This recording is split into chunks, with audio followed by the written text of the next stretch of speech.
Գյուրջան Կասկադ, հասանելի բնակարաններ 65 ամիս մարման ժամկետով։ Քանի որ Հայաստանի իշխանությունները ինքնուրույնաբար չեն կարողանում ապահովել ինտենսիվ քաղաքական ճնշում, իսկ առանց քաղաքական ճնշման մենք չենք կարող անկրկալել վարքագծային փոփոխություններ, այստեղ է, որ մեծ կարևորություն են ստանում ներ իրավական գործընթացները։ Իրավական գործընթացները նախ կարող են ապահովել ազատ արձակման հարցի վերաբերյալ պարտադիր դատական դիրքորոշում, որը ենթակա է կատարման եւ այստեղ կան միգուցե ոչ կատարյալ, բայց վերահսկողական գործիքներ, եւ երկրորդը թույլ դիվանագիտություն ունեցող երկրները կարողանում են ակտիվացնել իրենց կշիռը իրավական փաստաթղթերի վրա հենվելով։ Այսինքն, եթե ինքնուրույնաբար հնարավոր չէ հասնել այլ երկրների աջակցությանը խնդիրը ներկայացնելով, էապես այլ դիրքավորում ենք ունենում, երբ խնդիրների առնչությամբ առկա է դատական ակտ եւ այդ միջազգային դատական ակտի կատարումն ենք փորձում ապահովել հայցելով այլ երկրների քաղաքական աջակցությունը եւ այս տեսանկյունից իրավական փաստաթղթերը իրենք կարող են օգնել քաղաքական ճնշման գեներացմանը եւ իրավական այս դատական ակտերն կատարվում են քաղաքական մարմինների կողմից, ուստի քաղաքական ճնշում եւ իրավաբանորեն պարտադիր ակտերի գոյությունը գտնվում են ուղիղ կապերի մեջ եւ մեր գնահատմամբ այս գործընթացները պետք է շատ ինտենսիվ օգտագործվեն քաղաքական ճնշումը մեծացնելու նպատակներով։ Անհատական գործեր վարվում են բազմաթիվ գերիների, անհետ կորածների, բռնի անհետացածների մասով, ոչ միայն դատական, այլ նաև միջազգային կվազի դատական ատյաններում այս գործերը քիչ թե շատ ապահով կարգավիճակում են,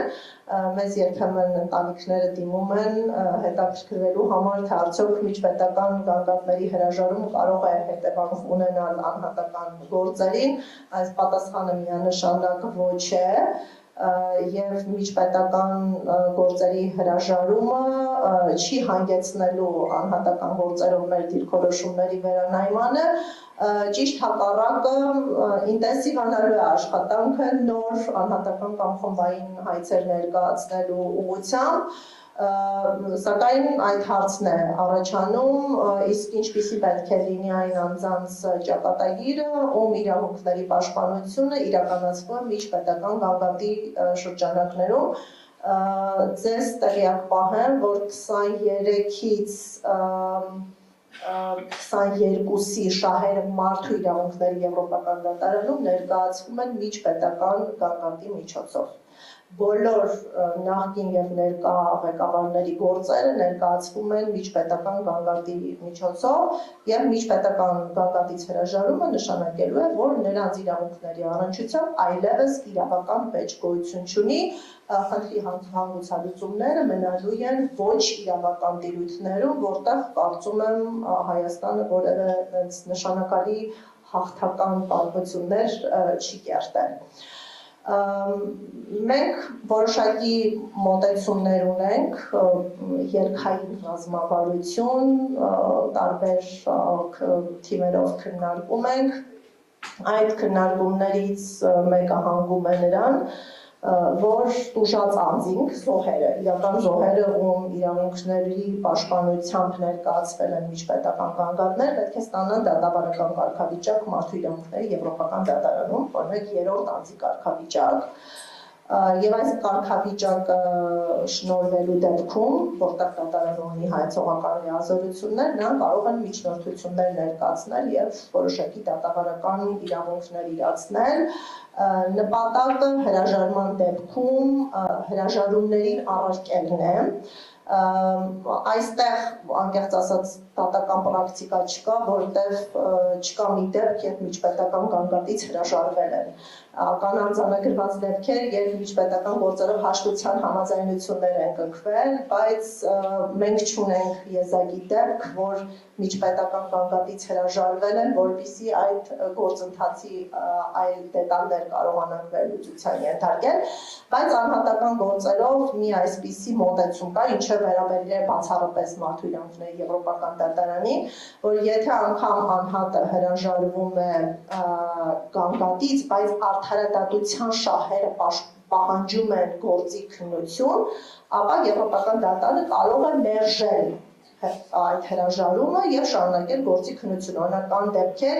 երբ խոշտանգումների զոհը կամ կյանքի իրավունքի զոհը դիմել է եւ նշել է, որ խնդրում են գործը հանել քննության ենթակացուցակից, որովհետեւ համարում են հարցը սպառված, կամ այլևս հետամուտ չեն գործի քննությանը, տարբեր պատճառներ, եւ եվրոպական դատարանը նշել է, որ այստեղ դրված իրավական հարցերը եւ տուժողների պաշտպանությունը ավելի բարձր